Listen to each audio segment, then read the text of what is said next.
शिया समुदाय से बिलोंग करता हूं, तो शिया समुदाय तो खुल करके मोदी जी को सपोर्ट करता है, राजनाथ सिंह को सपोर्ट करता है। पत्थर फेंके जाते थे, पथराव होते थे, मारपीट लड़ाई झगड़े होते थे, तो गवर्नमेंट ने उस समय की सरकार थी, मेरे ख्याल में कांग्रेस सरकार थी, तो बैन लगा दिया था जुलूसों पर। जब बात होती है अखिलेश यादव की सरकार की या मुलायम सिंह यादव की सरकार की जब प्रदेश में आई, या मायावती की सरकार जब प्रदेश में आई, तो शिया मुसलमानों के प्रति इन लोगों का बर्ताव कैसा रहा? एक तरह से हम तो ये कहेंगे कि शियों पर अत्याचार हुआ। सपा गवर्नमेंट में कितने दंगे हुए और उसके बाद आप हमारी भाजपा गवर्नमेंट में आ जाइए, एक दंगा हमें बता दीजिए कोई हुआ हो तो बताइए। तेजस्वी यादव ने नौकरियां दी हैं, उतना किसी ने नहीं दी, रिकॉर्ड बन गया है। हर नेता के जितने लड़के हैं सबको भारतीय सेना में अग्निवीर बना के 4 साल की सेवा ली जानी चाहिए। मोदी जी अगले साल 75 साल के हो रहे हैं, तो उन्हीं को रिटायर किया जाना चाहिए।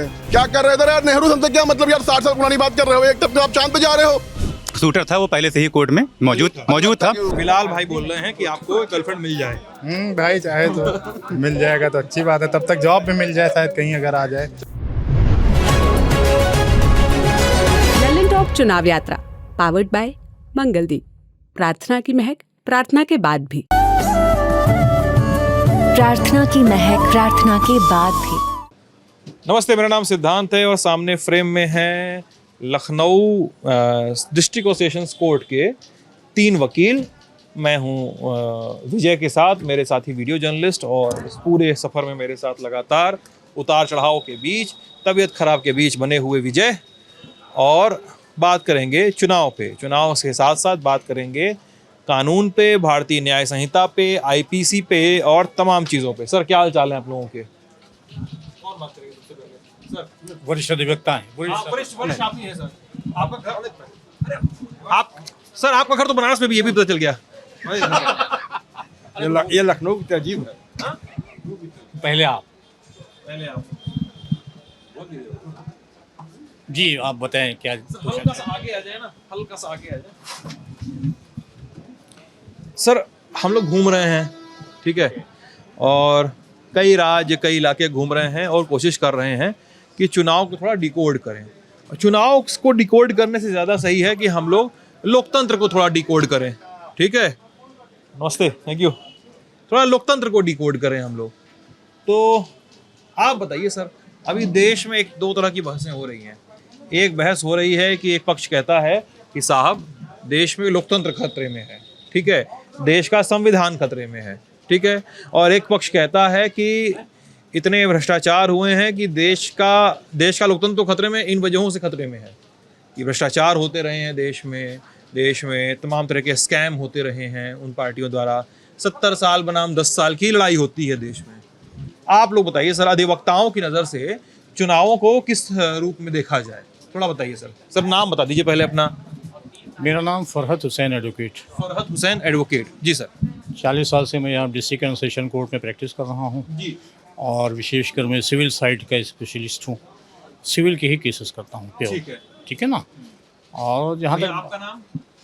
मेरा नाम आत्मानंद श्रीवास्तव एडवोकेट। मैं 45 ईयर्स हो गया मेरे पता प्रैक्टिस करते हुए। अच्छा, और सर आपका नाम? वेद प्रकाश कुशवाहा। वेद प्रकाश जी, आत्मानंद जी और फरहत साहब, बताइए भैया। तो ना देश खतरे में है, ना लोकतंत्र खतरे में है, और कोई भी खतरे में नहीं है। मोदी जी का नारा बहुत अच्छा है कि सबका साथ और सबका विकास, और थोड़ा सा धरातल पर भी दिखना चाहिए कि जो नारा है लगे लोगों को कि सबका साथ सबका विकास है। बाकी मोदी जी की सरकार बहुत अच्छी चल रही है, मोदी जी ने बहुत अच्छे काम किए हैं, और मुझे ऐसा लग रहा है कि आने वाले समय में भी मोदी जी ही प्रधानमंत्री होंगे। मोदी जी बन जाएंगे, प्रधानमंत्री होंगे। भले सीटें कुछ कम हो जाएं, लेकिन सरकार उन्हीं की बनेगी। अच्छा, आपको ऐसा लग रहा है कि सीटें कम भी हो सकती हैं, इसकी संभावना है, इसकी आशंका है? इसकी आशंका है, जो हालात चल रहे हैं, लेकिन सरकार मोदी जी की ही बनेगी, और बीजेपी गवर्नमेंट अभी जाने वाली नहीं। अच्छा सर, आप जो बोल रहे हैं कि जो सबका साथ सबका विकास का नारा है उनका, उसको थोड़ा और लोगों तक पहुंचाने की जरूरत है। क्या हुआ है, क्यों नहीं पहुंचा क्या वो नारा अभी तक सब जगह? क्या लगता है आपको? हाँ, मुझे लग रहा है, ऐसा मुझे एहसास हो रहा है, आभास हो रहा है कि सबका साथ सबका विकास नहीं हो पा रहा है। देखिए, केवल समस्याएं इस समय देश में 2 हैं। एक बेरोजगारी की समस्या है और दूसरी महंगाई की समस्या है।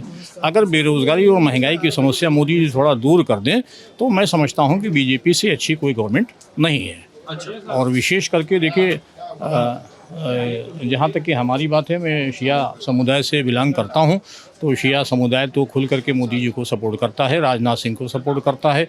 बहुत अच्छे नेता हैं राजनाथ सिंह, सेक्युलर हैं, और हम लोगों का वोट आंख बंद करके राजनाथ सिंह को जाएगा। अच्छा, एक सेकंड, यहाँ पे मैं थोड़ा समझना चाह रहा हूँ। आप कह रहे हैं शिया समुदाय का आपने नाम ले लिया, तो मतलब एक तो मुस्लिमों के बारे में एक आम अवधारणा देश में बनी हुई है कि भाई मुसलमान है तो बीजेपी के अगेंस्ट में जाएगा, ठीक है। हाँ हाँ, बैठ जाइए भैया, आइए, आप एकदम आइए सर, दिक्कत है आपको, पूछिए, नहीं आपका अधिकार है बैठना सर।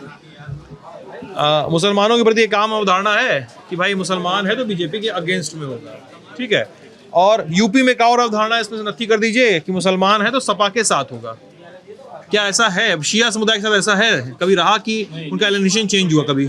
शिया समुदाय जो है वो खुल करके जो है बीजेपी के साथ है, हमेशा रहा है, और मैं समझता हूँ कि रहेगा, क्योंकि 20 साल से लखनऊ में जो शियों के जुलूस निकलते हैं मुहर्रम में आज़ादारी के, वो बैंड थे। कल्याण सिंह की जब सरकार थी, जब वो मुख्यमंत्री थे कल्याण सिंह जी, तो उन्होंने 20 साल के बाद लखनऊ में आज़ादारी के जुलूसों को खुलवाया था। किसने बंद करवाया था सर? ये मेरे ख्याल में शायद कांग्रेस गवर्नमेंट में बंद हुआ था, बंद कर दिए गए। 1977 में बंद हुए थे। आपको पता है क्या, कोई कारण बता, क्या क्या कारण बता के बंद किए गए थे? दंगे होते थे तो इसलिए बंद करवा दिए गए थे। शिया अपना जो धार्मिक जुलूस है मुहर्रम, उनका ही शिया लोग का त्योहार है। त्योहार भी क्या है, मातम का महीना होता है, उस पर पत्थर फेंके जाते थे, पथराव होते थे, मारपीट लड़ाई झगड़े होते थे, तो गवर्नमेंट ने, उस समय की सरकार थी, मेरे ख्याल में कांग्रेस सरकार थी, तो बैन लगा दिया था जुलूसों पर। जब बीजेपी की गवर्नमेंट आई है तो उन्होंने तो 20 साल के बाद उन्होंने जो है परमिशन दी थी शियों को, इसलिए तब से शिया समुदाय बीजेपी से जुड़ा हुआ है, और आज भी जुड़ा हुआ है। जितने हमारे बड़े मौलाना हैं वो सब बीजेपी से आज भी जुड़े हुए हैं, और यहाँ से तो अटल बिहारी वाजपेयी जीतते थे लखनऊ से, अब राजनाथ सिंह जीतते हैं, वही जीतेंगे, वो बहुत अच्छे कैंडिडेट हैं लखनऊ के। और जब बात होती है अखिलेश यादव की सरकार की, या मुलायम सिंह यादव की सरकार की जब प्रदेश में आई, या मायावती की सरकार जब प्रदेश में आई, तो शिया मुसलमानों के प्रति इन लोगों का बर्ताव कैसा रहा? एक तरह से हम तो ये कहेंगे कि शियों पर अत्याचार हुआ। जब सपा की गवर्नमेंट थी तो इसी आपका ये जो शहीद स्मारक है, इसी के सामने लाठीचार्ज हुआ था। रोज़े से थे शिया समुदाय के लोग, मुख्यमंत्री से अपनी मांगों को लेकर मिलने जा रहे थे, तो पुलिस यहाँ पर लगी थी, पीएसी लगी हुई थी, लाठीचार्ज कर दिया गया था, सब सड़क पे भूखे प्यासे गिरे हुए थे, लहूलुहान थे। तब से शिया समुदाय नाराज़ है और बीजेपी के साथ में सपोर्ट करता है बीजेपी, और उनकी शिया समुदाय को, वो शिया समुदाय केवल ये चाहता है कि जब मुहर्रम आता है तो सुकून के साथ हमारी मतलब आज़ादारी हो, मुहर्रम के जुलूस निकले, बस इतनी डिमांड है, और बाकी गवर्नमेंट में कोई खराबी हमें नज़र नहीं आती है। अब महंगाई है, बेरोज़गारी है, एक समस्या अलग है। अब ये देश के मुखिया को देखना है कि इसको कैसे संभाला जाए, ये उनका ड्यूटी है। यानी ये अगर इस कंफर्टेबल निर्णय पे पहुंचा जाए तो क्या ये कहना सही होगा कि शिया मुसलमान अपने रिलीजियस बिलीफ और अपने रिलीजियस एलाइनेशन की वजह से बीजेपी के साथ हैं शिया मुसलमान? बिल्कुल सही होगा, ये सही होगा क्या? सही होगा, कोई समस्या नहीं है। अपने धार्मिक झुकाव की वजह से थोड़ा सपोर्ट रहा है गवर्नमेंट का इनमें। और हम लोग शिया और सुन्नियों में तकरार की और खबरें सुनते रहे हैं, और लंबे समय तक होता रहा कि पाकिस्तान में भी आप देख लीजिए या हिंदुस्तान में भी देख लीजिए, हर जगह जहाँ पे भी मुस्लिम कंसोलिडेशन ज़्यादा मिलता है, बांग्लादेश में देख लीजिए, तो शिया बनाम सुन्नी मुसलमान की लड़ाई होती रही। कितनी सही लड़ाइयाँ? देखिए, एक्चुअली इसको शिया सुन्नी लड़ाई कहना भी गलत है, ये शिया सुन्नी की लड़ाई नहीं है। असल में एक सेक्ट है जिसको वहाबी तबका कहते हैं, वहाबी तबका। लड़ाई असल में उनकी है, सुन्नी भी जो है सुलझे हुए हैं, और सुन्नी भी शिया के साथ हैं, ऐसा नहीं है। और ये शिया सुन्नी लड़ाई है ही नहीं जिसको शिया सुन्नी नाम दिया जाता है। सुन्नियों में से एक सेक्ट है वहाबी सेक्ट, जो इसके आज़ादारी के, मुहर्रम के, इसके सबके ख़िलाफ़ हैं, तो वो जो हैं इस तरह के अटैक करते हैं। अच्छा, ये बात है। बताइए साहब। अब सर बोल रहे हैं कि 10 साल में कांग्रेस सरकार, बीजेपी सरकार ने, मोदी सरकार ने बहुत काम किया, और बस अपना नारा जो है, नमस्ते आइए, बहुत अपना नारा पहुंचा नहीं पाई तमाम लोगों तक, तमाम तबकों तक पहुंचा नहीं पाई। सबका साथ सबका विकास वाला नारा, आप लोगों को लगता है क्या ऐसा? नहीं, ऐसा तो नहीं है कि सबके सामने नहीं पहुंच पाया। हाँ नहीं, लेकिन भाई महंगाई, बेरोजगारी ये बहुत चरम पे है ना। हर आदमी इस महंगाई को झेल नहीं पा रहा है। यानी अगर बीजेपी महंगाई और बेरोजगारी वाला काम ठीक कर दे तो फिर से एकदम सही सरकार है। हाँ तो फिर तो कानून व्यवस्था ठीक ठाक है। मान लीजिए कांग्रेस आ जाए तो वो तो कह रहे हैं कि हम सुधार करेंगे, इसमें महंगाई देंगे, रोजगार देंगे, नौकरियां देंगे, है ना। 70 साल में 70 साल में तो दिया नहीं उन्होंने भी, कितने नहीं दिया? पूरे कांग्रेस ने मतलब 70 साल तो कांग्रेस ने भी राज किया है। हाँ, तो उन्होंने क्या किया मतलब 70 साल में कांग्रेस ने नहीं दिया। हाँ 70 साल तो कांग्रेस भी रही ना, उन्होंने क्या किया है? बताइए सर, 70 साल में बोले कांग्रेस ने कुछ किया नहीं, कुछ दिया नहीं। मुवक्किल हैं आपके? नहीं क्यों मत दीजिएगा। ये कैसे कह सकते हैं कि कांग्रेस ने कुछ दिया ही नहीं। जब अंग्रेज गए तो क्या देके गए थे? ये बॉर्डर पे भैया आदमी वालों के सर काट काट के ले आते थे, हिम्मत नहीं उनकी आज हमें। क्या नाम है भैया आपका? प्रेम प्रकाश नाम है। प्रेम प्रकाश जी। हाँ, कांग्रेस में बॉर्डर पे आर्मी वाले को सर काट के ले आते थे, कोई कुछ कर नहीं पाता कुछ था। नहीं कर पा, कहते चुप रहो भैया, नहीं मुसलमान नाराज हो जाएंगे। कांग्रेस तो यही कहती थी। कांग्रेस ऐसा कहती थी? बिल्कुल। और क्या? अच्छा, और क्या करती थी कांग्रेस? अरे कांग्रेस सर मतलब ये तो कहने की बात है, बहुत उन्होंने मतलब कहने की बात ही तो कहनी होती है सर। यही है। आपको कहाँ से जानकारी मिली है सर? अरे हमने पेपर में पढ़ा, बिल्कुल एकदम सही है एकदम।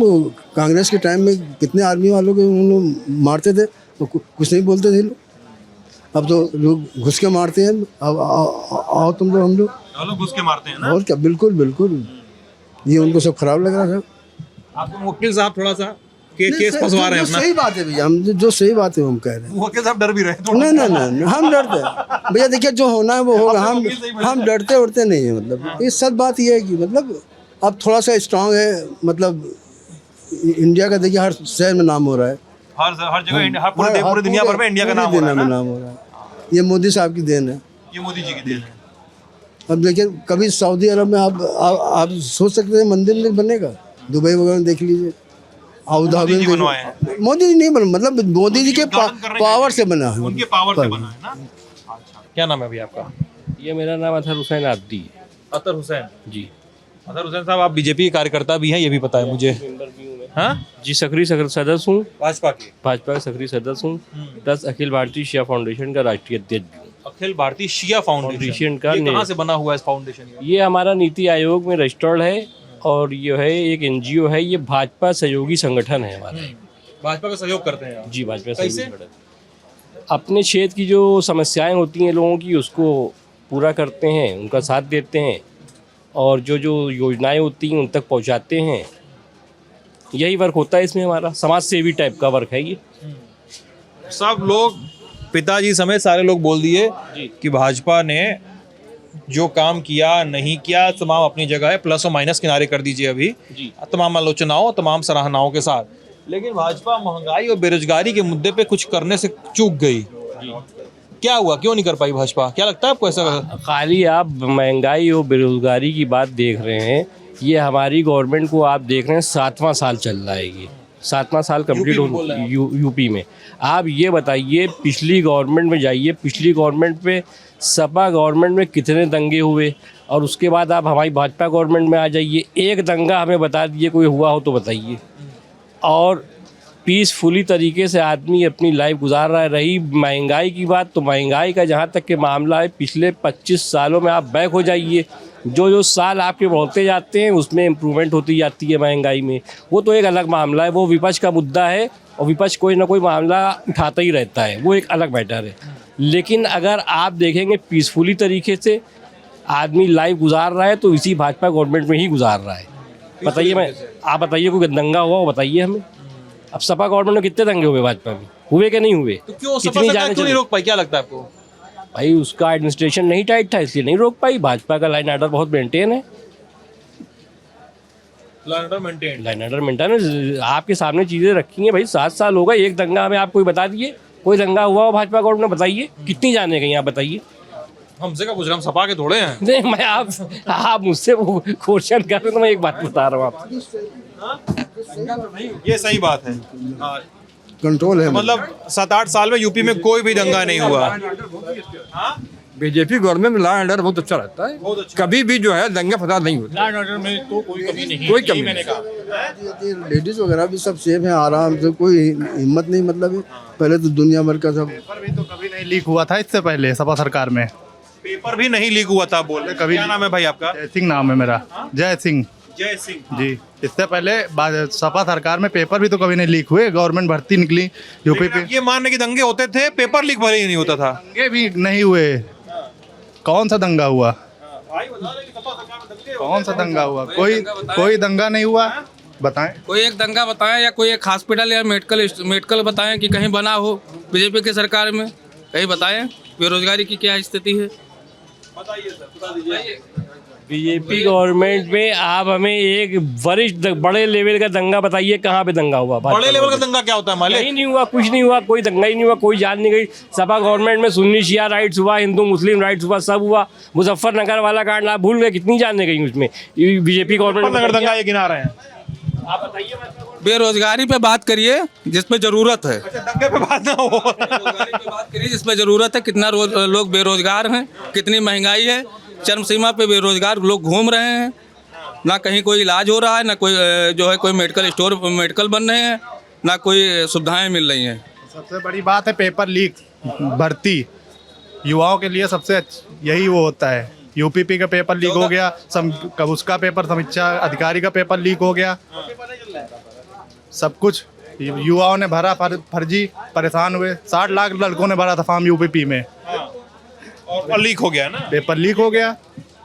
लेकिन सरकार, देखिए मैं भी इनसे पूछूंगा, ये जो कहेंगे मुझे लगभग पता है, क्योंकि सरकार से जुड़े लोग ये लगभग ये बात रखते हैं कि इसके पहले लीक होता था लेकिन कार्रवाई नहीं होती थी।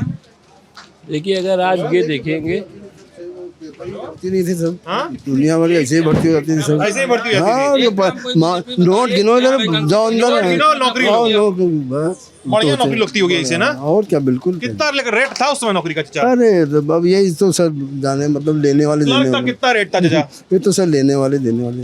बता दीजिए थोड़ा सा। दुनियादार आदमी हम जैसे इसका तय हो जाए, तो और क्या है, जो रेट तय हो गया उतना दे दो। अब वो देखे नहीं, लालू प्रसाद अपने जमीन लेके नौकरी दे रहे हैं, वो अपने, वो भी केस चल रहा है ना उनके ऊपर। देखिए लालू प्रसाद के बेटे ने कितना ये जो है 17 महीने के अंदर कितनी नौकरियां दी हैं, ये भी तो देखिए। नोट खा के दिए हैं। नोट खा के। आपने देखा उसने नोट खाए हैं? बीजेपी ने किया क्या, ये बताइए। बीजेपी ने किया क्या है, ये बताइए। एक काम बता दिए किया हो। वकीलों के बीच बैठे मुवक्किल बैठ गए, लड़ाइए मत भाई। आपको 17 महीने में जितना तेजस्वी यादव ने नौकरियां दी हैं उतना किसी ने नहीं दी, रिकॉर्ड बन गया है। एक सेकंड पहले, वकीलों की कुर्सी सुरक्षित नहीं है क्या? वो जंजीर लगी हुई है वहाँ पे। सुरक्षित नहीं है, कुछ भी सुरक्षित नहीं है। जंजीर लगी हुई है प्लास्टिक की कुर्सी में। वकील सुरक्षित नहीं है, अभी से भी सुरक्षित नहीं है वकीलों की। जंजीर लगी हुई है, देखिए सब में जंजीर लगी हुई है। हर एक में जंजीर लगी है। काहे जंजीर लगाए हुए हैं? अब यहाँ कोई रहता तो है नहीं, कोई उठा सकता। सुरक्षा है ही नहीं, कोई सुरक्षा नहीं है। होगा क्या इसमें? कुर्सी चोरी हो जाएगी? बिल्कुल हो जाएगी, सब गायब हो जाएगा, कुछ नहीं बचेगा। कोई सुरक्षित एक काम जो बीजेपी ने ऐसा किया हो जो हम लोग को अच्छा लगा हो। हर चीज महंगा, हर चीज महंगी है। गैस का सिलेंडर कहाँ पहुँच गया? ये जंजीर तो 40 साल लगी हुई है। 40 साल से जंजीर लगा रहे हैं अंकल जी, बता रहे हैं सर।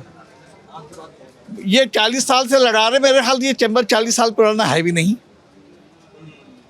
तो सबके चैम्बर में लगी होगी इस समय? सबके चैम्बर में नहीं लगी। चंबई नहीं था यहाँ पे, यहाँ चंबई नहीं था, चैम्बर नहीं था। हाँ, अब आप क्या बोल रहे थे? एक बार बताइए बस आप। अरे कहाँ गए? बदल गए बस साइड वाले आदमी, मुझे लगा कोई गए। अच्छा, ये बात बताइए, आप क्या बोल रहे थे? मुझे कुर्सी आगे करवानी पड़ी। तो पहले लॉ एंड ऑर्डर में बताइए, कुर्सी वकीलों को कुर्सी बांधनी पड़ रही। नहीं, हम तो बोल चुके हैं, आप भाई लोग हैं, उससे पूछे। कुछ बोल रहे थे आप? हाँ, इलेक्टर बांध के जो कांड किया भाजपा ने, सबसे ज्यादा पैसा तो अब तक का दुनिया का सबसे बड़ा भ्रष्टाचार है। जो चंदा इलेक्ट्रल बॉन्ड से लिया, इलेक्टर बॉन्ड से लिया। अरे भैया हम इतना, बोलिए, अब केस नहीं फंसेगा आपका। अरे वकील साहब लोग मदद करेंगे इसमें भी आपको। अभी भैया हमें पता, सभी खाते हैं भैया पैसा, सभी खाते हैं। जिसका टाइम होता है वो लेगा सर, वो जिसका टाइम होता है वो लेगा, बिल्कुल लेगा। गलत है ना लेकिन लेना। अब क्या बताएं, ये तो सुप्रीम कोर्ट से सब मामला खुला है, इलेक्ट्रल बॉन्ड वाला सुप्रीम कोर्ट से खुला है ना, नहीं तो ये खुलते ही ना। वो तो खुलते ही ना, वो सुप्रीम कोर्ट की मेहरबानी है कि ये हुआ है, वरना ये चंदा तो पता नहीं कहाँ से कहाँ पहुँच जाता। पहुंच गया। आप अपराध कीजिए, चंदा दे दिए, आप साफ सुथरे हो गए। अपराध करके बीजेपी में आप चले जाइए, बिल्कुल साफ सुथरा हो जाएंगे, एकदम बिल्कुल वॉशिंग मशीन है, धुल जाएंगे आप, बिल्कुल साफ सुथरा हो जाएंगे। कोई भी पाप करिए, कोई भी क्राइम करिए, कोई भी भ्रष्टाचार करिए। ऐसे इल्जाम आप लोग क्यों लगा रहे हैं, मतलब बताइए, थोड़ा सा क्लियर करके बताइए। मैं थोड़ा मुक्तिल साहब, मैं बाहर आ जाता हूँ, बहुत इंटरेस्टिंग हो गई ना।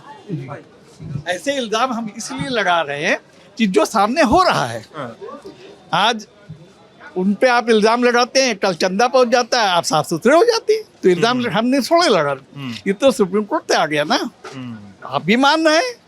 लेकिन यार मोदी जी अपने इंटरव्यू में कहते हैं कि इस चंदे स्कीम का ही जो सोचना था, का जो वर्किंग प्रोसीजर था, उसकी वजह से पता चल पाया कि कौन सा चंदा किसको कब पहुंचा। मोदी जी ने तो ये भी कहा था कि 75 वाले रिटायर हो जाएंगे। अब अपना टाइम जब आ रहा है तो वो तो कह रहे हैं कि नहीं, ऐसा कोई प्रोसीजर नहीं है हमारा। नेता विधायक संसद कोई भी मजबूत नहीं है, सिर्फ सब लोग यही प्रचार करते हैं मोदी की गारंटी। उनकी भी कोई गारंटी है पब्लिक के बीच जाकर के वोट मांगे, अपनी भी कोई गारंटी बताएं, फिर मोदी जी की गारंटी बताते हैं। उनके सांसद विधायक हैं। हाँ, आप बोल रहे हैं कि उनकी भी गारंटी हो। उनकी भी गारंटी हो। सेना में अग्निवीर लाए, 4 साल में बच्चा बेरोजगार हो जा रहा है। 25% को वापस भी तो ले रहे हैं। और क्या कुछ नहीं ले रहे हैं, कैसी बात कर रहे हैं आप? नहीं ले रहे हैं। ये इसलिए मतलब ये अग्निवीर इसलिए लाए हैं कि लोग आपस में बंदूक कारतूस चलाना सीख जाएंगे 4 साल में, फिर आपस में लड़ना भिड़ना शुरू कर देंगे। चोरी कौन सिखाएगा यार, ये कौन सी बात? अरे भाई, जो ट्रेनिंग करके वहाँ से आए, बंदूक कारतूस जो ट्रेनिंग करके आएगा, उसके बाद उसको 4 साल जॉब करके फिर वो जब बाहर आएगा तो उसको चलाने की आदत रहेगी, उसको मतलब क्लियर रहेगा कि हम चला लेते हैं। अरे क्या बात कर रहे हो? वो जब खाली बैठेगा तो आपस में लड़ भिड़ जाएगा कि हम बंदूक चला लेते हैं, तुमको दाग देंगे। खाली बैठेगा बंदूक चला देगा। और क्या, 4 साल नौकरी करके आएगा, खाली बैठेगा, उसको तैस नहीं आएगी, गुस्सा नहीं आएगी, आपस में लड़ जाएंगे। अच्छा वकील साहब, आप अग्निवीर में नहीं गए? ना, हम नहीं जाएंगे। ये जाने वाले थे, अग्निवीर में जाने वाले थे, लेकिन नहीं गए। क्या करें जाके? वकील बन गए। वकील बन गए, क्या करेंगे जाके 4 साल के लिए? बताओ, सैनिक बनते बनते आप वकील बन गए। पक्की नौकरी थोड़ी ना है, 4 साल में भगा देंगे, क्या देंगे? 4 साल में यहाँ क्या कहाँ पहुँच जाएंगे? 4 साल में यहाँ कहाँ से कहाँ पहुँच जाएंगे प्रैक्टिस करके? यहाँ पे 4 साल में कुछ हो सकता है? क्यों नहीं हो सकता है? क्यों नहीं हो सकता है? अच्छा, 4 साल में भी हो सकता है, 6 में भी हो सकता है, 3 में भी हो सकता है, 2 में भी हो सकता है। कोई गारंटी तो इसकी भी चांस का मामला है। चांस का मामला है। आप मेहनत करेंगे वहाँ भी, और आप 4 साल बाद बाहर हो जाएंगे। यहाँ 4 साल बाद आप मेहनत करेंगे, अपने लिए करेंगे, वहाँ 4 साल मेहनत आप दूसरे के लिए करेंगे, देश के लिए नहीं। देश के लिए करेंगे तो हम 4 साल बाद हम कहाँ जाएंगे? तब देश कहाँ चला जाएगा? 4 साल बाद हम कैसे देश की सेवा करेंगे? सिर्फ 4 साल ही देश की सेवा करेंगे। जो अग्निवीर में लोग खट रहे होंगे, जो इसमें ट्रेनिंग ले रहे होंगे। मैं अदरवाइज नहीं कहूँगा। अग्निवीर में पहली बार पंजाब का कोई लड़का मरा था, उसको शहीद तक का दर्जा नहीं मिला, और तो कुछ क्या कहा जाए। अच्छा, ये तो शर्मनाक है। और सब ठीक है, हम भी वो करते, हमारे परिवार में मुझे छोड़ के सब फौजी हैं, और सब फौज में आज भी सेवा कर रहे हैं। लेकिन पुराने हैं इसलिए चल रहा है, नए में अब कुछ रह नहीं गया है, फौज को बर्बाद कर रहे हैं। देश सेवा की वो होती थी कि हम जिंदगी यहाँ गुजार के देश के लिए कुछ करेंगे। ये 4 साल में कोई देश के लिए कुछ करता नहीं है। इन्हीं नेताओं के जैसे होगा, 4 साल बाद फिर आएंगे यहाँ लड़ाई गुत्था करने। राजनीति नहीं, राजनीति का ठीक है, लेकिन सेना के लिए डेडिकेट होने के लिए ज़रूरी है कि उस तरीके से वहाँ परमानेंट वो वहाँ रहेगा, समझेगा वहाँ के माहौल को। जो पेंशन दे रहे थे, पेंशन लोगों का बंद कर दिया है, छीन लिया समझ लीजिए, तो क्या ये नेता विधायक के भी पेंशनें बंद कर सकते हैं? नहीं बंद कर सकते हैं ना, नहीं बंद कर सकते ना, नहीं बंद कर सकते हैं। कर देना चाहिए, बिल्कुल कर देना चाहिए था। जब जो सबके लिए बराबर होना चाहिए ना। अगर सरकारी कर्मचारी की बंद हो रही तो उनकी क्यों नहीं बंद हो रही है? को ये विशेषाधिकार क्यों है भाई? वो तो 60 साल नौकरी कर रहा है, वो तो 5 साल बाद अगर नहीं बने तब उनकी तो आजीवन बनी है। क्यों भाई, ऐसा क्यों? 5 साल के लिए विधायक MP बन नाम क्या गुरु? तुम सैनिक बनते बनते वकील बन गए, तुम इंटरेस्टिंग लग रहे हो। मैं वो क्या करें? मेरा नाम जय सिंह है। जय सिंह। अब क्या करें? 4 साल जाके क्या करते बताइए, आप बताइए ना। एनसीसी से भी पास आउट हैं, सब कुछ था इनके पास। तुम्हारे पक्के दोस्त हैं क्या? जी, हमारे भाई हैं। सगे भाई? जी, सगे नहीं है, बुआ के लड़के। साथ में रहते हैं आप लोग? केस साथ ही में उठाते हैं? जी। उड़ जाता है केस? उठा के ऊपर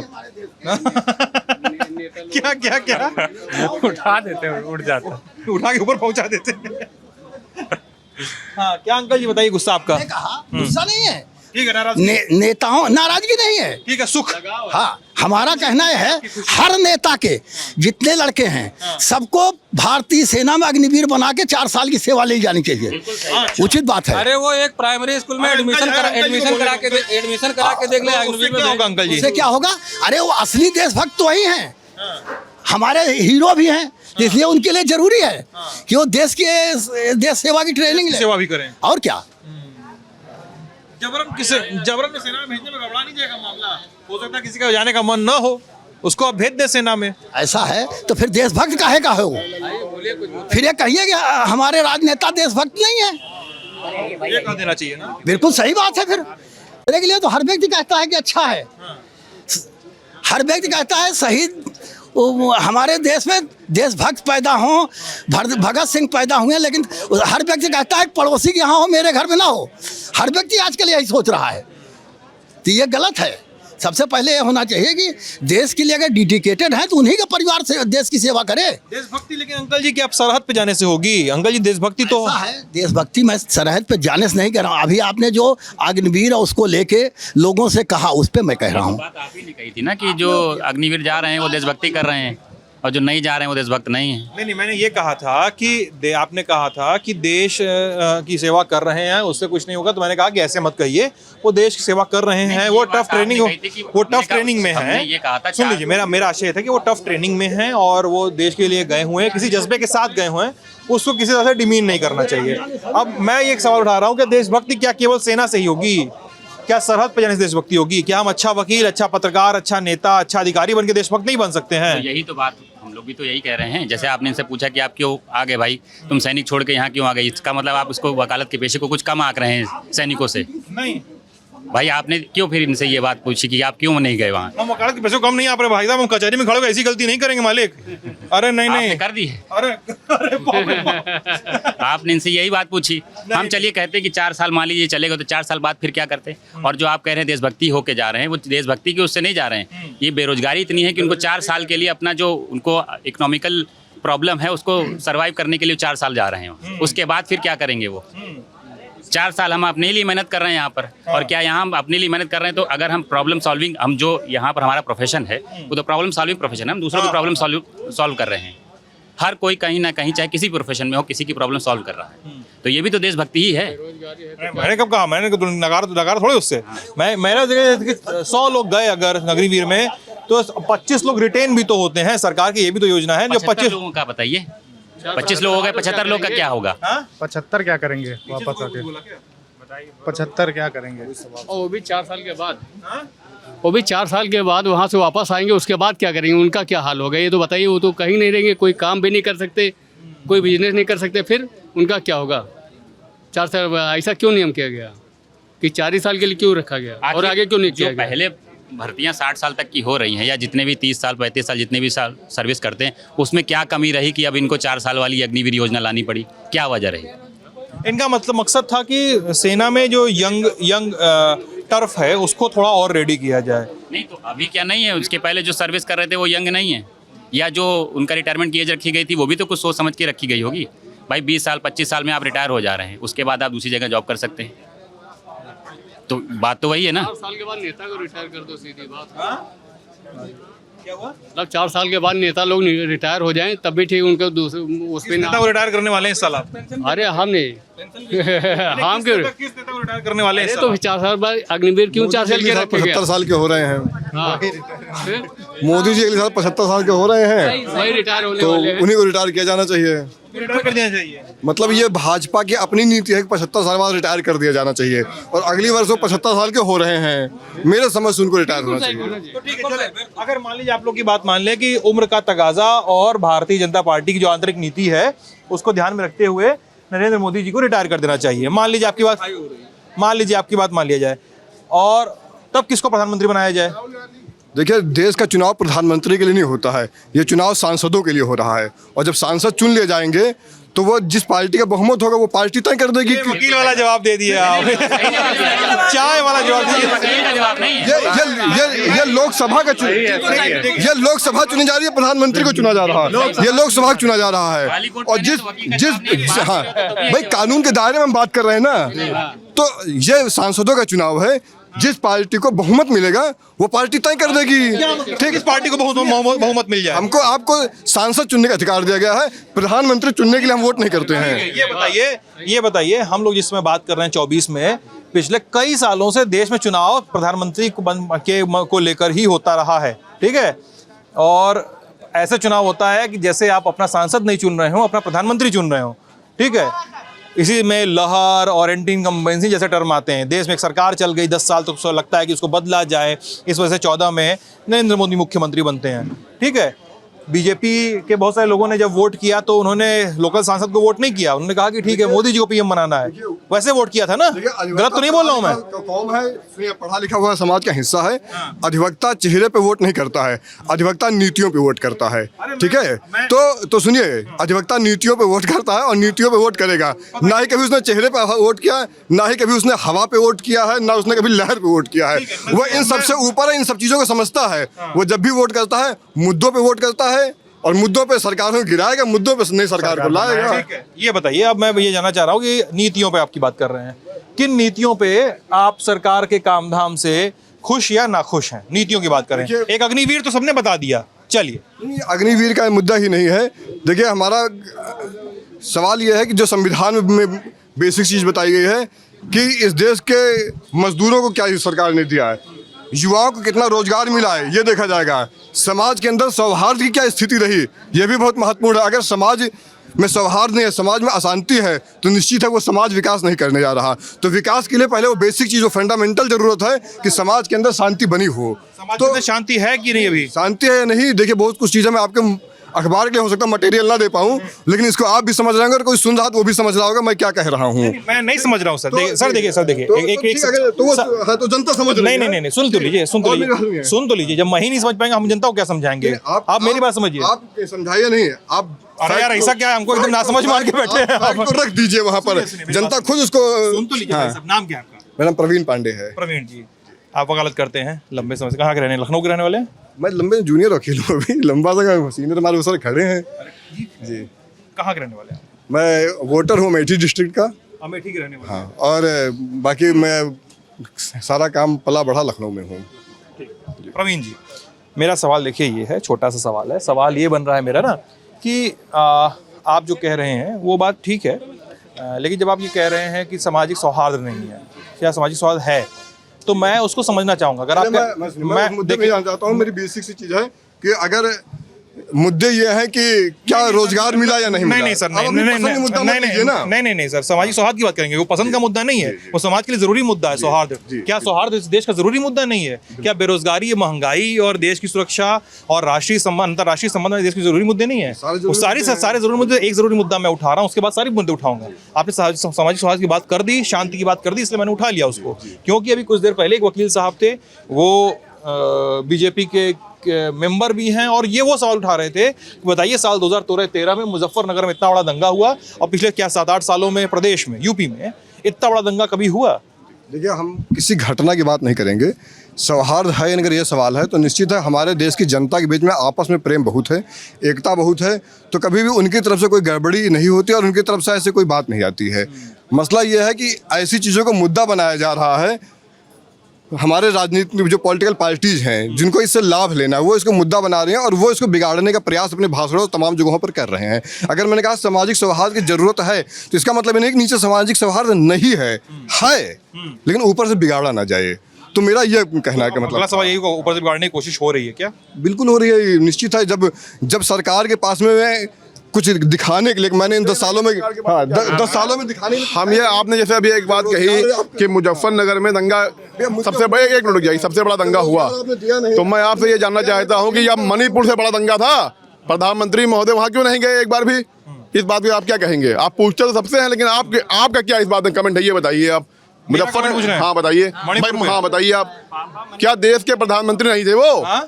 दंगा नहीं रुकवा पाए, बताइए ना। वहाँ जान माल का जो भी हो रहा था, वो तो हम कहते दंगा नहीं बल्कि वो मारकाट हो रही थी, वो तो हिंदुस्तान के प्रति युद्ध हो रहा था एक हिसाब से। वहाँ क्यों नहीं गए ये पापा? तो आप मणिपुर पे मेरा कमेंट चाह रहे हैं? हाँ, हम आपका चाह रहे हैं, आप बताइए आपकी क्या राय है? सर मैं खुद मणिपुर 5 बार होके आ चुका हूँ। नहीं, आप तो गए, आपकी मैं राय नहीं ले रहा हूँ, आपके मैं एक देश के नागरिक के प्रति राय ले रहा हूँ कि आप अपनी राय बताइए। ये राय कहाँ दे रहे तो जानकारी ये तो हाँ, हो आए 5 बार आप जैसे नहीं राय नहीं, आप ये बताइए कि जहाँ जो मणिपुर में दंगे हुए उसके बारे में आपकी व्यक्तिगत राय क्या है, उस बारे में देश के प्रधानमंत्री को आप कहाँ खड़े खड़ा करते हैं, इस बारे में बताइए। आप वहाँ पे पूछना तो आसान है, बताना कठिन है। हाँ बताइए। आमिर अली एडवोकेट। और उन्होंने सारे पे कहा कि सरकार कैसे कैसे सिक्वेंशली विफल हो रही है, लेकिन जब मैं ये कह रहा हूँ कि उस आधार पे कह रहा हूँ कि मैं वहाँ पे सारी कम्युनिटी और सारे उग्रवादियों से बात करने के बाद कह रहा हूँ मैं, ठीक है, मैं अपनी ज़बान नहीं बोल रहा हूँ, मैं वहाँ के लोगों की ज़बान बोल रहा हूँ। इस समय मैं लोगों से पूछता हूँ कि पूरे देश में बहस हो रही है कि पीएम मोदी मणिपुर क्यों नहीं आए, आप लोग का क्या सोचना है, ठीक है। वो लोग कहते हैं कि पीएम मोदी ना आए, सारे दोनों ही ग्रुप कहते हैं, मैतेई कुकी दोनों ग्रुप कहते हैं कि पीएम मोदी ना आए, कोई दिक्कत नहीं है। लेकिन पीएम मोदी या मोदी सरकार या सबसे ज़्यादा जरूरी जो वहाँ की स्टेट की सरकार है, जो राज्य की सरकार है, एन बीरेन सिंह की सरकार है, कम से कम वो तो थोड़ी रीढ़ की हड्डी दिखाए कंट्रोल करने में। वहाँ पे लाशें गिर रही हैं, ठीक है, स्टेट की जिम्मेदारी है, वहाँ जिम्मेदारी नहीं है। मैं सर सुन तो लीजिए आप, अगर आप होस्टाइल होंगे तो मैं आपसे कैसे बात करूँगा, आपको सुनना पड़ेगा ना मेरी बात को। वो कह रहे हैं कि ठीक है, उन्होंने कहा कि अमित शाह आए, क्यों नहीं कंट्रोल कर पाए। और मणिपुर को लेकर सरकार के पास भी, और जब भी मैं भारतीय जनता पार्टी के नेताओं से बात करता हूँ उनके पास भी मणिपुर को लेकर एक चुप्पी है। मैं देखता हूँ ये बात, मतलब मैं देखता हूँ कि चुप्पी है। एक राज्य देश का 1 साल से जल रहा है। 3 मई को हिंसा शुरू हुई थी पहली बार, वहाँ पे आत्सुम की रैली थी, all tribal students union of Manipur की रैली थी, उसके बाद वहाँ हिंसा शुरू हुई। आज हम ये बातचीत 14 मई को कर रहे हैं, 1 साल 12 दिन हो चुके हैं वहाँ पे हिंसा शुरू हुए, 13 दिन हो चुके हैं हिंसा शुरू हुए। लाशें गिर रही हैं वहाँ पे, लगातार गोलियाँ चल रही हैं, लगातार ड्रग्स एक दूसरे की तरफ पहुँचाए जा रहे हैं। मैं लगातार नजर बना रखा हूँ और मैं लगातार अपने हिस्से के सवाल सरकार से पूछ रहा हूँ। मैं लगातार अपने हिस्से के सवाल अपने रिपोर्ट्स के माध्यम से, हम लल्लन टॉप के बारे में मैं तो इतना कह सकता हूं कि हमने सरकार से और तमाम उन लोगों से जो इस राज्य को जलाने के लिए जिम्मेदार हैं, मैंने उनसे सवाल उठाए हैं और मैं उठाता रहूंगा। भाई देखिए, ऐसा है कि दंगा नहीं हुआ तो ये बहुत अच्छी बात है, दंगा होना भी नहीं चाहिए, ठीक है ना। अगर इससे पहले मान लीजिए दंगा हुआ तो कहीं ना कहीं सरकार की जो दंगा करते थे वही सत्ता में है, सत्ता में आ गए कह रहे। तो अच्छा, आप दूसरी बात ये है, जैसे मान लीजिए जो क्लास का सबसे शरारती बच्चा उसे मॉनिटर बना दो, क्लास में क्या कुछ होगा, हुड़दंग होगा, वही है और वही होता चला आया है। चाहता हूँ कौन कौन हुड़दंग करेगा, कौन कौन गुंडे, उसको पता है, वो वहीं पकड़े। आपने देखा जब चोर ही चौकीदार है। जब योगी जी ने अपना नामांकन करा, उसमें एफिडेविट दाखिल करा, सारे मुकदमों का जिक्र था। आज सारे मुकदमे खत्म हो गए। देखा कोई मुख्यमंत्री जिसने अपने मुकदमे वापस लिए हो? योगी जी से जब पूछा गया कि वापस लिए हैं तो उनका जवाब ये था कि पिछली सरकारों ने भी तो लिया था। किसने लिया था, किसी का दिखाएं? नहीं, उनका जवाब ये था कि पिछली सरकारों ने। समस्याओं की बात आपने की, तो समस्याओं का मामला ये है कि देखिए, इससे पहले भी आप देश के अंदर नक्सलाइट समस्या को समस्या नहीं मानते हैं क्या? क्या बीजेपी की सरकार बनने के बाद क्या नक्सलाइट हमले नहीं हुए? आप बताइए। इससे पहले भी होते रहे, आज भी हो रहे हैं, तो इस पर भी तो कहीं ना कहीं ये बैकफुट पे हैं। अगर ये सोचिए आप, सिर्फ क्या हिंदू मुसलमान ही एक मुख्य समस्या बन गई है क्या इनके लिए? और भी तो जाइए आप किसी और, क्या विदर्भ में लोग आत्महत्या नहीं कर रहे हैं? हाँ, क्या महाराष्ट्र में सारे किसान सब अमीर हो गए? आप बताइए। क्या नक्सलाइट हमले नहीं हो रहे हैं? क्या हमारे जवान शहीद नहीं हो रहे हैं? पुलवामा हमला भूल गए? देश के अंदर सिर्फ हिंदू मुसलमान ही एक समस्या, इनके लिए समस्या है। बाकी जो लोग रह रहे हैं यहाँ कचहरी में किसी समस्या कोई नहीं है। भाई हर एक जैसे समाज पे आप चलेंगे तो हर समाज के केंद्रों पे आप देखेंगे ना, तो यहाँ हम लोगों को कोई दिक्कत नहीं लग रही, सबकी मंच पे पहुँचने में दिक्कत लगती है। तो बहुत सी समस्याएं ऐसी हैं जिसके बारे में किसी प्रकार का कोई भी ध्यान केंद्रित नहीं किया गया। इस चीज़ को भी आप एक समस्या मानिए कि सरकार के प्रधानमंत्री के द्वारा इन सब चीज़ों को ध्यान नहीं दिया जा रहा। सिर्फ बेरोजगार मानते समस्या है, लेकिन बेरोजगारी के अलावा और भी समस्या हैं जिनसे ये समस्याएं उत्पन्न होती हैं। इस बीच को सोचिए आप, भाई बेरोजगार अगर आदमी है तो कुछ ना कुछ तो करेगा ना, वो अपने बीवी बच्चों को पालने के लिए क्या करेगा? तो आप उसको अगर रोजगार नहीं दोगे कुछ ना कुछ तो करेगा ही वो। तो उस चीज के बारे में क्या ध्यान है आपने केंद्रित किया? क्या सरकार उस चीज के बारे में सोचती है? लेकिन सरकार ही कहती है, देखिए मैं इस सरकार का प्रवक्ता नहीं हूँ, ठीक है, लेकिन मैं नीतियों के बारे में बात कर रहा हूँ, ठीक है, पॉलिसी के बारे में बात कर रहा हूँ, ठीक है। अब नीतियों के बारे में बात ये करूंगा कि सरकार कहती है कि भाई हम तो स्किल इंडिया चला रहे हैं। किसके लिए चला रहे हैं? हम तो कि जनता के लिए, क्या अडानी के लिए, क्या किसके लिए चला रहे हैं? भाई देखिए, किसी के कहने से, स्किल इंडिया क्या है? किसी को कहने से, सुन लीजिए, किसी के कहने से स्किल नहीं बन जाती है। हम अपने चैम्बर में बैठ के कहें कि 307 के मुकदमा हम ही उड़ा देंगे, वो तो असलियत तो जब आएंगे तो मालूम पड़ेगा ना। किसी के इस चैम्बर में बैठ के हम ये कहें कि जज साहब के सामने 307 के मुकदमा ही उड़ा देंगे हम, लेकिन जब हम चैम्बर कोर्ट में आएंगे तो हमारी असलियत मालूम पड़ेगी। आप चैम्बर में बैठ के नीतियाँ बनाइए, उस नीतियों का क्रियान्वयन जब तक नहीं होगा और क्रियान्वयन का असर नहीं मालूम पड़ेगा जब तक नीतियाँ सफल नहीं है। इस चीज को आप मानते नहीं मानते? नीतियां बन जाने से कुछ नहीं होती हैं। नहीं, ये तो हर सरकार है कि नीतियां बन जाने। हाँ, तो सरकार का तो काम है नीतियां बनाने, लेकिन नीतियों का क्रियान्वयन करना भी उसका काम है और लागू करने के बाद वो जमीनी स्तर पर दिखाई दें। अगर जमीनी स्तर पर दिखाई नहीं देंगी तो अकाउंटेबिलिटी आपकी है, कहीं ना कहीं आप फेल हैं। किसी के ऊपर आरोप लगा, अब नेहरू क्या कर रहे थे यार? नेहरू से हमसे क्या मतलब यार? 60 साल पुरानी बात कर रहे हो, एक तरफ तो आप चांद पे जा रहे हो, एक तरफ आप नेहरू की बात कर रहे हो। हमसे क्या मतलब नेहरू से यार? बात आज की करिए ना आप। नेहरू के जो दौर था उस समय उसने किया, अब अकबर ने क्या किया? हमसे क्या मतलब यार अकबर ने क्या किया? बताइए क्या मतलब? हमको क्या मतलब अकबर से और क्या मतलब जोधा भाई से? हमको तो मतलब इस समय के वर्तमान समय से है ना। वर्तमान में आप क्या कर रहे हो? वोट आप आज हमसे ले रहे हो, अब बात कर रहे हो अकबर जमाने की। 1970 एक तरफ बता रहे हो हम आगे चल रहे हैं, एक तरफ जनता को पीछे लेके जा रहे हो। बेवकूफ समझे हो क्या? बात मौके की करिए। उनके जो सवाल हैं साहब, उनके जो सवाल बोलिए क्या कह रहे हैं? सही, बिल्कुल सही। मोदी जी को वर्तमान समस्या से कोई मतलब नहीं है, बस खाली बताइए। एक बात बताइए, ये बात तो आपकी, सॉरी भाई, ये आपकी मतलब बिना मतलब सुनिए क्या मतलब है? अरे सुन तो लीजिए। अब आप जो बात कर रहे हैं ना, तो उसी समय कुछ देर पहले ही भाई साहब लोग से बात हो रही थी वहां बैठ के। एक फ्रेज चलता है 70 साल में क्या हुआ, आपको सुनते होंगे इस तरह का फ्रेज। बहसों में इस तरह के फ्रेज उठाए जाते हैं कि कोठी 2014 के बाद उसके पहले बनी ही नहीं थी। हम उसके पहले आपसी समझौते से हम लोग निपटाते थे मुकदमे। क्या हुआ? सुनिए, हम जैसे गुस्सा लगी ठोक पीट दिया उसको, हिसाब किताब क्लियर हो गया। उसने हमको मारा, हमने उसको पीटा, काम खत्म हो गया। 2014 के बाद न्याय व्यवस्था शुरू हुई। ये व्यंग्य है ना, ये व्यंग्य है। अरे लीजिए, अब बताइए, आप ये भी नहीं समझ पा रहे हैं। भाई जैसे आप कहते हैं या समाज कहती है, सरकार कहती है 70 साल में क्या हुआ? 70 साल में भाई साहब क्या गिनाना पड़ेगा क्या हुआ? ये बताइए। खा रहे हैं जो 70 साल में जहाँ सुनिए जहाँ पर बेचे डाल रहे हैं। 70 साल पहले जो हुआ है उसी को बेच के खा रहे, सब बेचे डाल रहे हैं। एयरपोर्ट 70 साल के बीच में ही था, ऐसा नहीं कि अभी बना है ना। अब वो बिक गया, अब वो बिक गया, ठीक ना। 70 साल में बिक गया लाल किला बिक गया। लाल किला बिक गया मतलब? और क्या भाई, वो तो जब उसको आपने लीज पे दे दिया। कंस्ट्रक्शन उसी पीरियड का है। अगर हम लखनऊ जिले की बात करें तो कैंट से लेके अगर सिविल कोर्ट बिल्डिंग तक की आएंगे तो एक एक कंस्ट्रक्शन, एक एक बिल्डिंग उसी पीरियड का है। बोलना ये चाहते थे कि विकल्प और बचा क्या है? कैसा विकल्प, किस चीज का विकल्प में मोदी के सिवा किसको लाएं कि जो देश संसदीय प्रणाली हिंदुस्तान में चल रही है, संवैधानिक व्यवस्था नहीं। ये बताइए, जिस बारात में कोई दूल्हा नहीं है तो उसके लिए क्या सोचा जाए? इससे पहले जो 10 साल सरकारें बनी, बारात जरूरी है, देखिए जरूरी है। साफ बात, ये पंडित की बात नहीं, बात है ये कि मोदी के सिवाय और कौन चला सकता है?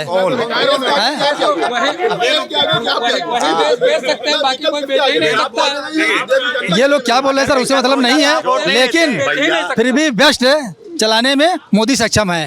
बाकी ये लोग बोल देश को बेचने में वही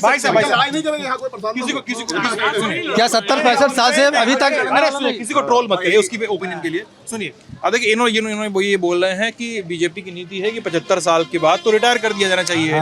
तो मोदी जी क्यों लड़ रहे हैं? ये लोग इनका ये सवाल ये है। 75 के हुए कहाँ हैं? मोदी 75 कहाँ हुए हैं? अभी मोदी 75 हुए कहाँ हैं? 2 साल भी कार्यकाल बाकी है। तो 2 साल बाद का रिटायरमेंट ले देंगे, बिल्कुल देंगे। उसके बाद किसी को देंगे जिसको देना होगा। अभी तो कार्यकाल चल रहा है ना। आपसे पर्सनली बात हुई है। नहीं, कोई ऐसे मत करिए, ऐसे नहीं करिए। ऐसे मुद्दों में भागते हैं। जब मुद्दे भाई, उनको फोन वैसे भी आ रहा था, मैंने उनको खींच के लाया था वापस, कुछ बोल रहे थे वो बोल नहीं पा रहे। मुद्दे की बात होने लगती है इन लोगों से। अभी आपने स्किल इंडिया की बात करी, भाषण में कहीं प्रधानमंत्री स्किल इंडिया बता रहे हैं, भाषण में स्किल इंडिया नहीं बोल रहे हैं। बता रहे हैं कि विकल्प बताएं भाई। अगर छोटा सा उदाहरण मैं दूं आपको, मैं ये कहूं कि मैं ही सिर्फ यहाँ जिला अदालत में अधिवक्ता हूँ, बाकी सब बेकार हैं। अरे भाई, दुनिया मुकदमा लड़ रही है, दुनिया आगे जीत रही है, यही हाल वहाँ भी है। क्या मोदी जी के अलावा क्या मोदी जी क्या अमर रहेंगे? इसके बाद देश नहीं चला पाएगा कोई? आप ये बताइए हमको, इस बारे में क्या आप क्या टिप्पणी करेंगे? क्या मोदी जी अमर रहेंगे? मोदी जी के बाद क्या इससे पहले और बाद में अब देश चलेगा ही नहीं, बस सिर्फ मोदी जी ही चलाएंगे देश को? गुजरात में जब आप सीएम कैंडिडेट थे, सीएम पद पे जीते थे, तो क्या गुजरात में विकास तुम्हारा तुम भी आ रहा है, तुम्हारा मोबाइल भी आ रहा है, वीडियो भी तुम्हारे फोन में आ रहा होगा, ये भी देख लेना अपने फोन। अभी भी चल रहा है। जैसे जैसे अच्छा आदमी काम करेगा, अच्छा विकास करेगा, लोग उसको प्रमोट करेंगे, वोट देंगे। कुछ लोग तो ये कहते हैं आपके अलावा कोई है ही नहीं। ये बहुत शांत है, आप बहुत शांत हैं। शांति सुन रहे हैं कि हर आदमी जो है अपोजिट में है, सब अपोजिट में है, में कोई नहीं है। आप हैं पॉजिटिव में? नहीं, मैं पॉजिटिव नहीं, नेगेटिव में हूँ, न्यूट्रल हूँ। क्यों न्यूट्रल होने का मतलब ये सुनो सबकी, जो होगी वो होगा। चाहते तो सब लोग हैं, हर लोग चाहते, क्योंकि हर इंसान सही नहीं होगा और हर इंसान बुरा नहीं होगा है। आज वो जो कर रहे हैं वो अपने हिसाब से चल रहे हैं। आज से 70 साल पहले क्या हुआ वो भी आप लोगों ने देखा। हो सकता है कुछ लोग हमारे पहले हों और ना हो, और जो आज की पीढ़ी है वो उसको जो है अपने बाप दादाओं से सुनने को मिला। ले लेके बता दीजिए अच्छे से। नहीं सर, मैं ऐसी कोई बात नहीं करना चाहता हूँ। किसी भी चीज़ को गलत कहना या सही कहना वो भविष्य में आपको आगे आने में पता चला। आज जो बताया इतने दंगे हुए, इतने वो हो रहे, आखिर इसका मेन मुद्दा कौन होता, कराने वाला कौन होता? इसके ऊपर किसी ने सच से नहीं बोला होगा। आप बताइए कौन होता है? अब ये तो आप लोग खुद समझदार हो। नहीं, ऐसा कुछ नहीं। समझदार क्यों मान लेते हैं? देखिए आप लोग जो हो ऐसे लोग हो जो आज से काफ़ी लोगों से मिले, अच्छे बुद्धिजीवियों से मिले। मैं तो बहुत छोटा सा ही मुंशी हूँ, लेकिन यहाँ पे देख के आप भारत के नागरिक हूँ, लेकिन यहाँ पे देखिए 50 साल की उम्र हो चुकी है, तो इतने दिनों में आपने क्या देखा? मैं 60 साल का हूँ, मैं 60 साल का हूँ, लेकिन भाई नहीं रहे। देखिए सर, एक चीज़ ये होती है, सरकारें आती हैं चली जाती हैं, हम लोग जहाँ हैं वहीं रह जाते हैं। आएंगे मुद्दे उठेंगे, मुद्दे ऐसे ही पानी पानी हो जाएंगे। और जो हकीकत में जो चीज़ चाहिए, जो ज़रूरी है, उसके ऊपर लोग मुद्दा उठाते ही नहीं हैं। मेन चीज़ सही बात ये है। और एक चीज़ और है, आप सरकार को बुरा कहते हो, लेकिन सरकार के एडमिनिस्ट्रेशन में कितने लोग हैं जो अपने ही लोग होते। सरकार एक व्यक्ति से नहीं चलती भाई साहब। आप बताइए, आप यहाँ भी हैं, मेन यहाँ एक सुप्रीमो मेरे हमारे डीजे साहब हैं, उससे हाई कोर्ट है, उसके बाद सुप्रीम कोर्ट है। लेकिन जो हमारे वर्कर है, जो हमारे भाई बंधु हैं, उनके कार्यों के द्वारा ही आगे चलता है। जब हम सब सुधर जाएंगे तो सब कुछ सुधर जाएगा। जब 70 सालों में नहीं सुधरा तो क्या आपको लगता है कि आप 70 साल के बाद आप सुधार ले जाएंगे? आप क्वेश्चन पत्रकारिता वाले कर रहे हो भाई। बात रखने के लिए आपने, और मेरा कहना ये, हम पहले अपने आप को सुधारें, हम सोचें कि क्या सही है क्या गलत है, उसका विचार मंथन करने के बाद हम आगे अपना कदम बढ़ाएं। कौन मेरे लिए सही है कौन गलत है, ये हमको सोचो। जब तक देश बिक जाएगा, समस्या तो ये है, जब तक आप देश भाई साहब देखिए, देश चल रहा है, चलता रहेगा ऐसा ही। अच्छे लोग कितने अंग्रेज आए, देखिए अंग्रेज आए, मुगल आए, सब आए, और देश तो ऐसा चलता ही रहेगा। मोदी जी की सरकार से पहले आप छोटी सी बात ले लिए, डॉलर कहाँ पे था, इस समय कहाँ पे है? अभी आप विदेश में जाइए और उसके बाद आपको पता चलेगा कि डॉलर की कीमत क्या है। हमको क्या पोजीशन है, बहुत डामाडोल है। सालों में लखनऊ के अंदर कोई एक नई उपलब्धि हुई? अंकल जी आप बहुत न्यूट्रल है यार, उनको मत परेशान कीजिए आप लोग अपने सवाल से। आप बता दीजिए 10 साल में कोई भी नई उपलब्धि। देखिए आप समझ सकते हो, आप क्या हुआ बताइए। हम कुछ ना झुके होते तो गोली लग गई होती। इसी कचहरी में अगर जज साहब नहीं झुके होते तो जज साहब को भी ढेर कर दिया गया होता। अतीक को कस्टडी में मारा गया, ये हुआ है विकास। मणिपुर में हमारी बेटी को नंगी दौड़ाई गई। जज साहब एक सेकंड भाई, जज साहब वाला क्या घटना क्या है? पूरी घटना कौन बताएगा? अपराधियों के हौसले इतने बुलंद, प्लीज घटना बिना मिर्च मसाला ही घटना ये है कि पीछे SC/ST कोर्ट है, संजीव जीवा नाम के एक अभियुक्त यहाँ पे आते हैं पेशी पे। भरी कोर्ट में जज साहब बैठे हैं, सब कोई बैठा है, उनको गोली मार दी जाती है। जज साहब भी सर झुका के नीचे बैठते हैं, वरना उनके पड़ जाती है। एक छोटे बच्चे के लगती है और एक सिपाही जो साथ में आता है उसके लगती है। अब ये हुआ है मोदी के साथ। जो मुख्तार अंसारी का शूटर कहा जाता था, हाँ, वो जो भी कहा जाता हो, कहने को तो लोग एक दूसरे को बहुत कुछ कह देते हैं, लेकिन वो तो कोर्ट में जब पूरी हेयरिंग होती तो पता चलता वो क्या था। उससे पहले उसको मार दिया।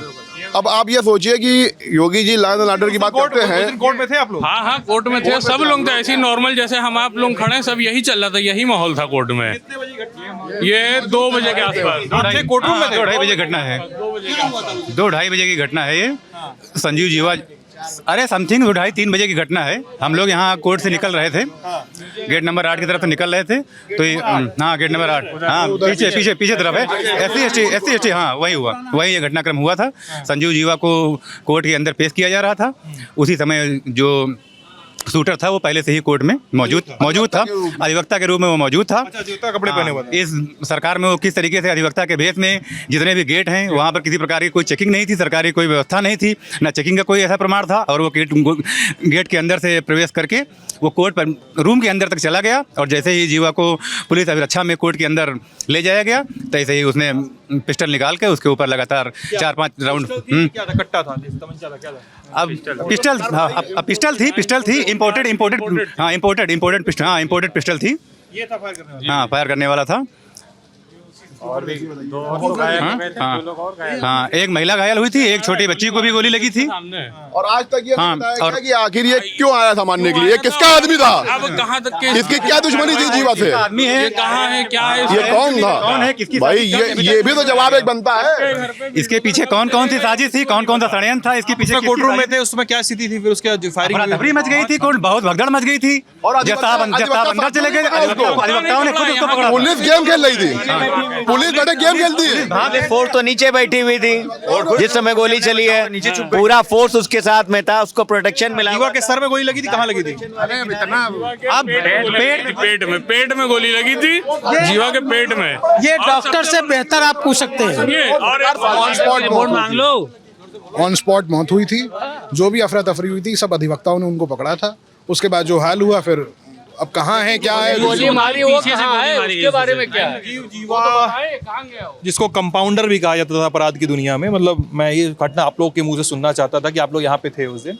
संजीव जीवा को कंपाउंडर भी कहा जाता था अपराध की दुनिया के क्षेत्र में। कई सारे मर्डर का इल्जाम था उसमें, और इस तरह के इल्जाम थे उसमें। उससे क्या मतलब था?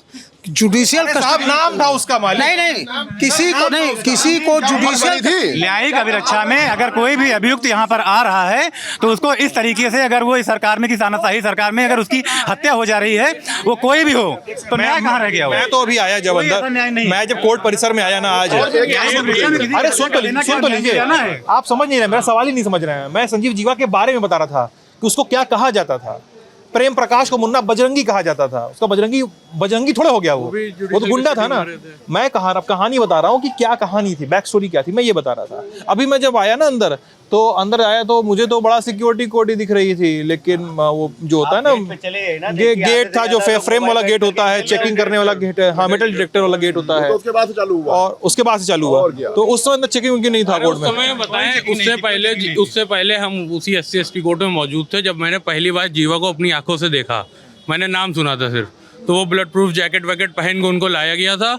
तो मेरे साथ 1-2 और जूनियर थे, तो वो पूछने लगे ये हम लोग नहीं जानते तो कोई कौन है, तो पूछा तो पता चला कि ये जीवा है। तो उसके बाद में उनकी कुछ डिटेल हम लोग ने पढ़ी थी कि कौन है, क्या है। फिर जब अगली डेट पे वो आए तो उनको जैकेट नहीं पहनाई गई। तो क्यों नहीं पहनाई गई, एक तो ये सवाल है। जब आपको पता है, आप लगातार उसको जैकेट पहना के लाए, उसकी हत्या हो जाती है। ये भी तो एक साजिश का विषय है कि जिस दिन उसको बुलेट प्रूफ जैकेट नहीं थी, उसी दिन उसकी हत्या हो जाती है। और ये सबसे बड़ी बात ये देखिए कि सरकार किन कारणों से होती है, वो जो आज तक सामने नहीं आई। एक चीज और, जिसने गोली मारी, क्या उसके घर पे बुलडोजर गया? इससे बड़ी घटना तो नहीं हो सकती कि यही गोली मारी, उनका क्या हुआ? आप बताइए। जब पुलिस अभिरक्षा में हम कहते हैं कोई भी अधिक अपराधी था, बहुत बड़ा अपराधी था, खूंखार अपराधी था, लेकिन क्या ये सही है कि पुलिस कस्टडी में किसी को गोली मार दी जाए? इसका मतलब क्या है कि गुंडे और अपराधियों के हौसले यहाँ तक बुलंद है कि वो पुलिस को कुछ समझ ही नहीं रहे हैं।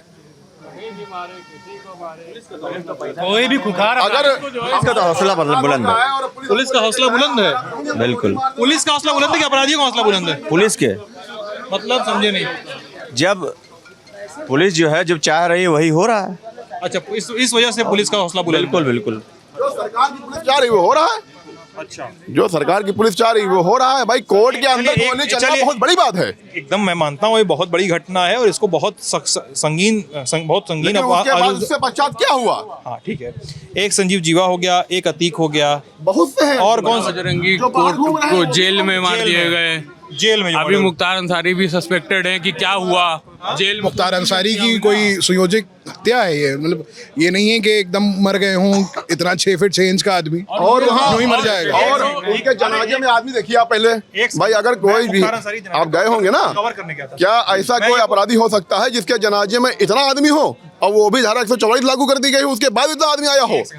मुख्तार अंसारी की बात हो रही है, तो मुख्तार अंसारी के बारे में तो पीएम रिपोर्ट और विस्टा रिपोर्ट में आया, तो वो तो पॉइजनिंग का केस कंफर्म नहीं हुआ, जो बार बार इल्जाम लगाए जा रहे थे। तो आपके मैं जानना चाह रहा हूँ, मैं बात करना चाह रहा हूँ इस पर। उनके जो पुत्र थे उमर अंसारी, उन्होंने क्या कहा था, एम्स के डॉक्टर्स के द्वारा अगर कराया जाए तो उनको उस पर विश्वास होगा, बाकी नहीं होगा। अब पोस्टमार्टम किसने किया, पोस्टमार्टम की रिपोर्ट किसने बनाई? अब ये तो सब सरकारी आदमी बैठे हैं ना, वो तो मैनिपुलेट की जा सकती है। अब आप कुछ भी कहते रहिए, न्याय न्याय न्याय बजाते रहिए, वो तो बैठे हैं, वो तो बैठे हैं वहाँ पे, वो तो क्या करेंगे? वो तो आप किसी से ही पूछिए, चाहे ये मतलब beyond the religion, beyond the any caste और रिलीजन, आप जाके बात करिए उस पर।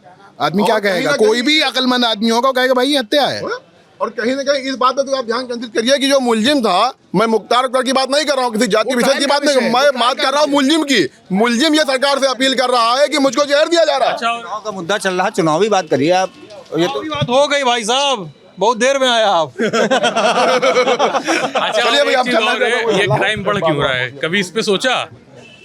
जब लोगों के पास रोजगार नहीं है, हमारे इनके जैसे नौजवान बेरोजगार जब टहलेंगे, घर से प्रेशर, एज निकलती जा रही है उसका प्रेशर है और बहुत प्रेशर है शादी का। हाँ, बेरोजगार। अरे आगे आइए, अभी आपकी शादी करवाते हैं। आप आगे क्या हुआ? बेरोजगार है, जैसे शादी भी कोई नहीं करना चाह रहा, कोई लड़की भी नहीं करना चाह रही है, गर्लफ्रेंड भी नहीं करना चाह रही है। क्या बोल रही है गर्लफ्रेंड? गर्लफ्रेंड है ही नहीं, और जो शादी की तो कोई बात ही नहीं है। बहुत जरूरी बात हो रही है यार, अभी सब सरकारें किनारे करो। सबसे बेरोजगारी है, मतलब शादी भी नहीं, ब्रेकअप हो गया है नहीं। बेरोजगार आपके माध्यम से है कि इनको कोई मिल जाए, मैं ये रिक्वेस्ट करते हैं, कोई अगर पसंद आ जाए तो भैया को मिल जाए कोई। बेरोजगारी लेकिन बड़ा मुद्दा है सर। अरे बेरोजगारी मुद्दा है, मैं मानता हूँ, ये भी मुद्दा है अभी तो। भाई साहब क्या नाम है? बिलाल, सैयद बिलाल। बिलाल भाई बोल रहे हैं कि आपको गर्लफ्रेंड मिल जाए। भाई चाहे तो मिल जाएगा तो अच्छी बात है, तब तक जॉब भी मिल जाए, शायद कहीं अगर आ जाए सरकार पर। सही तो चल रही होगी। हाँ, ये भी सेटल हो जाएगा 2-3 साल में, तब तक पर्चा फिर कहीं लीक हो जाएगा, सरकार बदल जाएगी तो जॉब मिल जाएगी। पर्चा लीक अगर हो गया तो गर्लफ्रेंड से तो नहीं लड़ाई होगा? गर्लफ्रेंड है ही नहीं। अरे भाई दिलवा रहे हैं ना। अरे वो दिलवाई से थोड़ी ना मिल जाएगी। जब अर्निंग नहीं होगी, सोर्स ऑफ इनकम नहीं होगी, तो कैसे खर्चा चलाएगा? सबका, माँ बाप का भी तो खर्चा उठाएगा कि खाली गर्लफ्रेंड चलाएगा वो? नहीं यार, गर्लफ्रेंड बिल्कुल, उसके अलावा क्या जीवन नहीं है कुछ? सब कुछ वही है।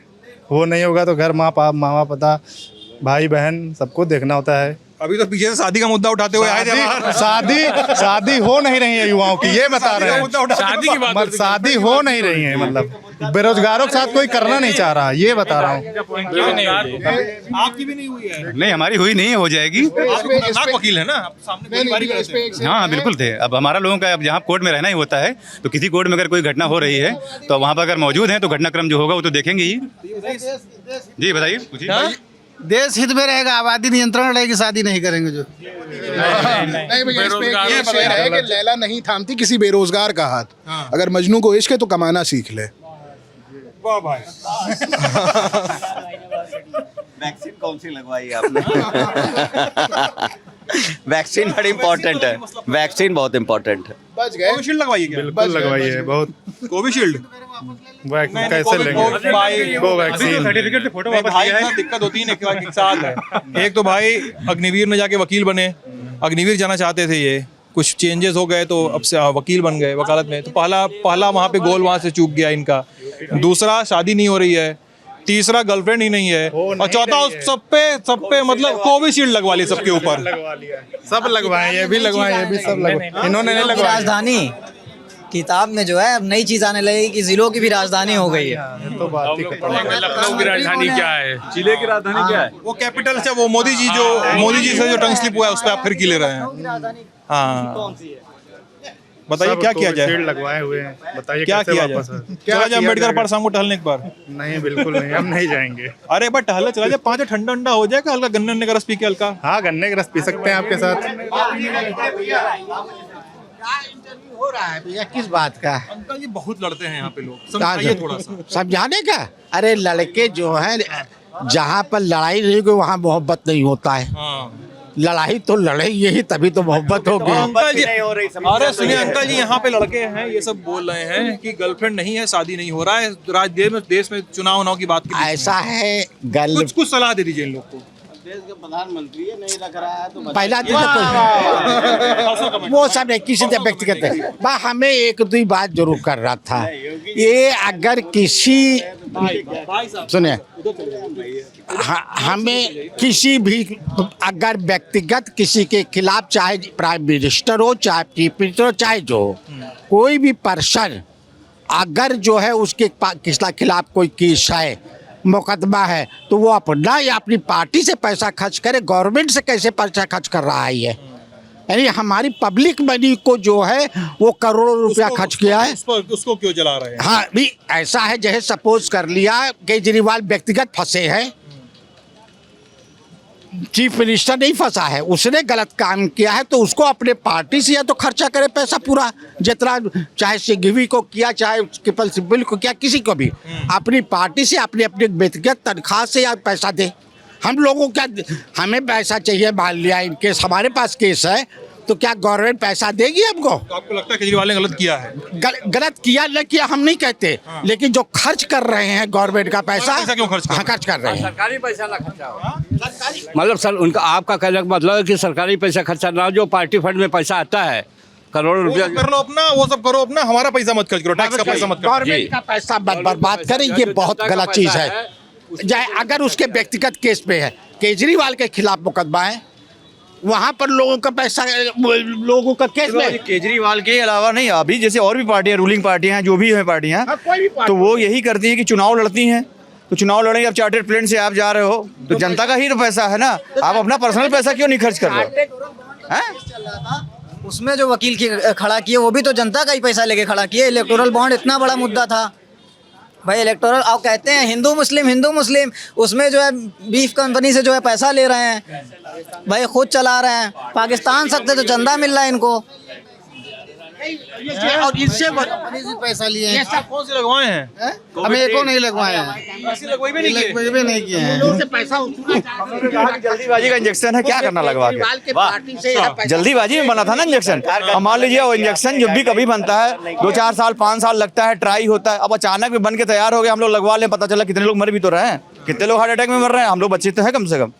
अब कोरोना में जब बच गए, कोरोना हुआ उसमें बच गए, तो अब क्या होगा? और कोरोना चला ही गया है ना, कोरोना गया नहीं, वैसे आ रहा है। अरे आएगा तो फिर देखा जाएगा, फिर देखेंगे ना। कोविड पार्ट 2 लगेगी इनको, पार्ट 2 लगेगी।